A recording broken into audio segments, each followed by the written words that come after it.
یہ ڈاکٹر صاحب جو جہیز بھی اس کی وجہ ہے، کام آ رہا ہے، ڈیمانڈ زیادہ ہے، اس پہ کوئی آپ روشنی ڈالیں؟ میں باری باری 2-3 فیکٹرز پر روشنی ڈالتا ہوں۔ گھر سے نکلنے کے بعد یہ مسئلہ ثالثی کمیٹی میں جاتا ہے، جس کو مصالحتی کمیٹی بھی کہتے ہیں۔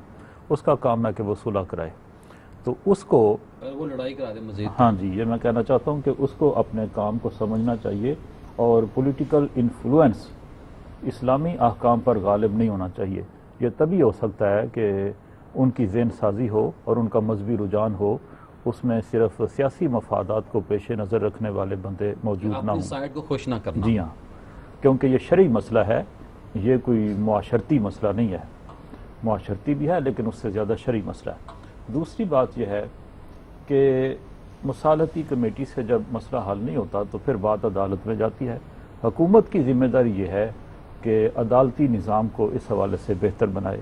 عام طور پر دیکھا گیا ہے کہ سول کورٹ میں یہ مسئلہ جاتا ہے تو 7 سال تک کیس چلتا رہتا ہے، فیصلہ ہی نہیں ہوتا۔ اسلام نے 3 ماہ کی مدت مقرر کی ہے، مہلت دی ہے، اس کے بعد آدمی دوسری شادی کر سکتا ہے طلاق کے بعد۔ تو 3 ماہ کے اندر اندر اس مسئلے کو سالو کرنا چاہیے اور اس کو لٹکانا نہیں چاہیے، اور جو ججز ہیں ان کو چاہیے کہ وہ بھی اسلامی احکام سے آگاہ ہوں اور اسلام کے مطابق ہی فیصلہ کریں۔ اس میں بھی رشوت کے کلچر کو ختم کرنا چاہیے۔ اب تیسرا فیکٹر یہ ہے کہ جو مرد ہے، لڑکا ہے، وہ جہیز کی ڈیمانڈ کر رہا ہے جی، اور سم ٹائم جو لڑکی والے ہیں ان کا تقاضا یہ ہے کہ یہ بچی کی کفالت بھی کرے اور ہماری بھی کرے۔